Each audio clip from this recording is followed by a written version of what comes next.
Hey everyone, it's me, Kevin, your teacher. Long time no see. I miss all of you, and I hope you're doing well.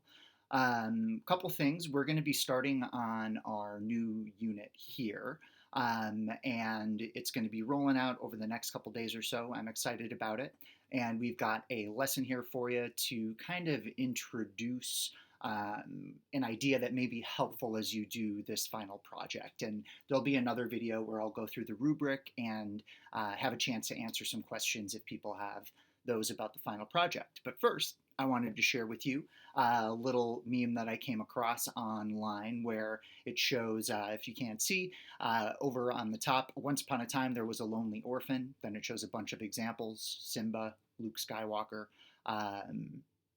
I can't see the rest of them. I think Harry Potter's in there too. Cinderella. So once there was a time with a lonely orphan who was friends with two social outcasts. The trio lived happily until the evil blank tried to take over the blank. Thankfully, blank defeats blank with a blank, and everyone lives happily ever after. If you think about it, there are only so many different stories that we see. There are only so many things that happen in stories. And in a lot of ways, they can be kind of predictable. So today, what I would like for us to take a look at is a thing called a story circle. And the story circle is an 8-step process that you're going to see show up a lot in different stories that you read. And personally, for me, when I write, this was something that really helped me put my ideas in order and to organize them.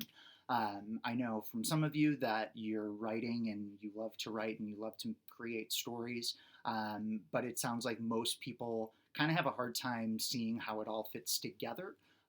Or maybe are struggling to end their story, to figure out where to go next with their characters. So for today, we're going to cover what a story circle is, the 8 different parts of a story circle, and then you're going to have a chance to take a story that I'll give you one a little bit later, but you may want to use a story that you're more familiar with personally. But we're going to take those stories and we're going to do our best to break them down and fit them into one of these story circles. So our 2 learning targets for today down there at the bottom, I can describe how each part of a story circle works, and I can identify the steps of the story circle with a story of my own choice, or the one I provide for you.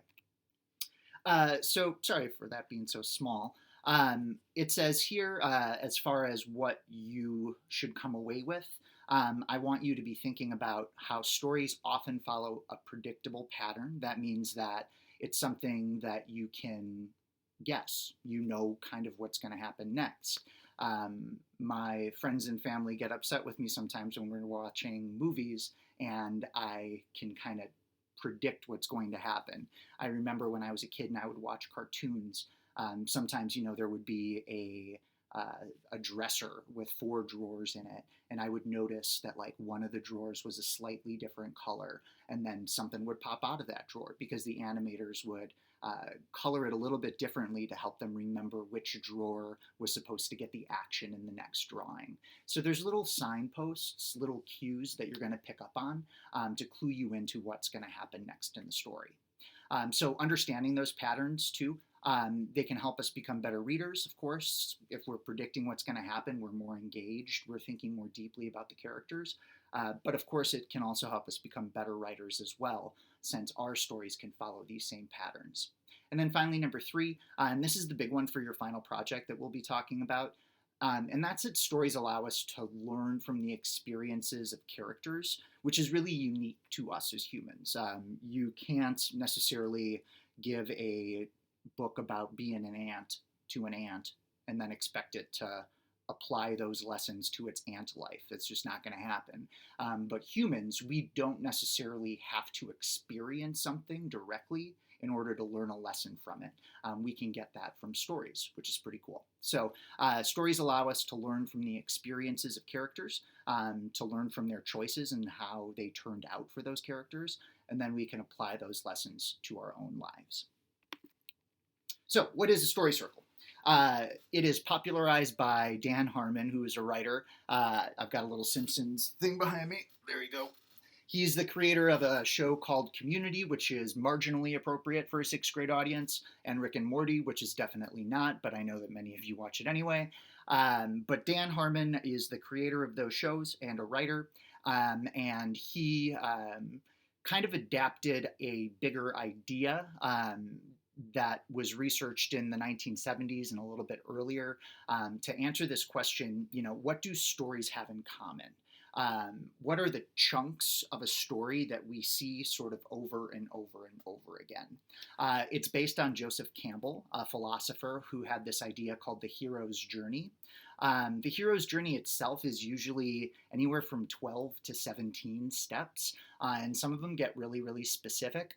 But what Joseph Campbell did that was really cool is he was an anthropologist, and his research brought him all around the world looking at different myths, looking at different folklore, different fables, and he was able to see that all of these different cultures from all across the world that never really met each other had stories that were really similar.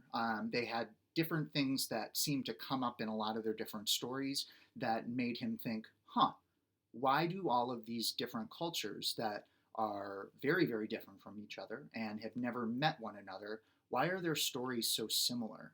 What could be the reason for that? And lots of different thinkers have lots of different answers to that, but the big thing that we're going to look at is sort of the pieces that Joseph Campbell found and then Dan Harmon picked up to make a little bit more simple. Dan Harmon's a TV writer, so he's thinking in kind of like 22-minute blocks of sitcom, and 17 steps is a lot to get through. So he simplified it down to 8, and that's what I'd like to share with you today. So what are the parts? Here's a diagram. I am right in the middle of it. But basically, we start out at the top. We have the protagonist, which is you, the person. So the character begins in a familiar world.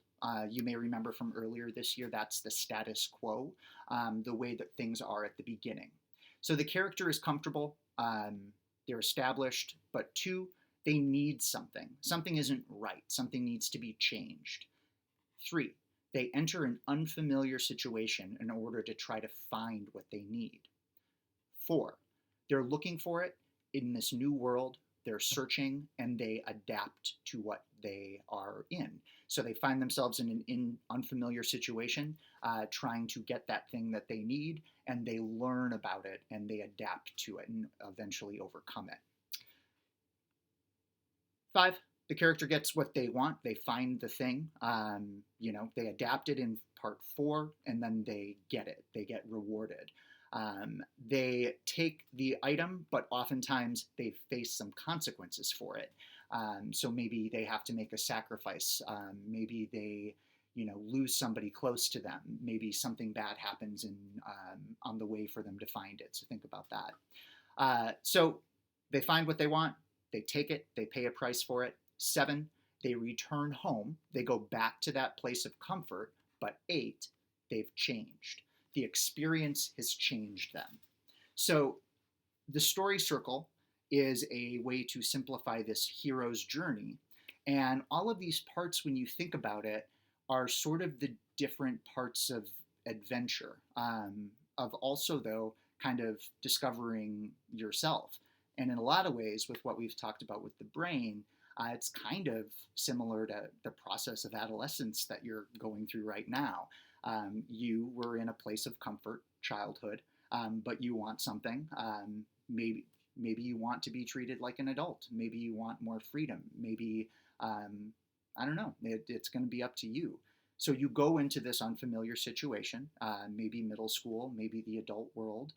You learn to adapt to it. You learn that, you've got to do this, this, and this in order to be successful. You find what you're looking for. You're treated like an adult by your friends and family. You get to eat ice cream late at night and do all those kind of cliched things. But 7, you pay a price for it. Now that you're treated like an adult, now that you get to eat ice cream late at night and stay up as late as you want, you have more responsibilities too. You are expected to do more in order to earn that freedom. So 7, you return back to that home, that place of comfort, that childhood ideal, that family that you came from. but you've changed, you've grown, you've learned lessons that hopefully you can apply to your own life. So these 8 different parts of the story circle, again, at its most simple, you is there because it's just from the perspective of the character, but it's probably not you in the story you'll use. So you start out in this place of comfort, but you want something. You go out to try to find it. You look for it and adapt to your new situation. You find what you want. You pay a price for it. You come back home and you've changed. You've grown. So that's a lot of stuff, and I know that it is new. We'll be coming back to it. But I do think that for those of you in your final project, if you are going to be writing stories, I think that these story circles, this hero's journey, is going to be something that will be super helpful in sort of mapping out your story and outlining what it's going to be about and eventually writing the thing. So for today, I'm going to be working with the text Where the Wild Things Are by Maurice Sendak, one of my favorite books as a kid. And I picked this because I like it. There's not a lot of words and there's pictures. And it also fits the hero's journey, these story circles, really nicely. So if you look up at the top there, the learning target is I can use story circles to explain how a story is put together. On this assignment, I'm going to have a PDF of Where the Wild Things Are attached. If you don't want to use Where the Wild Things Are, you're welcome to pick any other story that you want that you think will fit. 2, you're going to closely read the story and pay attention to the big events. That's the one tricky thing about this. You don't want to get caught up in the details so much. You want to be focusing on like the big changes that happen, on the big chunks of story, these parts of it. Almost think about it more like a beginning and a middle and an end, except there are 8 parts. Like each, the beginning, the middle, and the end are chunked out and broken down into smaller, more specific parts. As you read, I want you to be identifying the 8 pieces of the story circle in Where the Wild Things Are, or whatever story you chose. And then there is an organizer attached to this assignment as well that has a bigger version of that diagram with the 8 different steps that are there. So again, I would ask that you choose a story that you think is going to be successful, but also one that you're interested in. And I'll have another video up where I'll read through Where the Wild Things Are and sort of kind of talk you through a little bit of the introduction to the assignment if you're needing that help. So I look forward to working with you the rest of this week. I hope you are all well. Miss you lots, and have a good Monday. Thanks.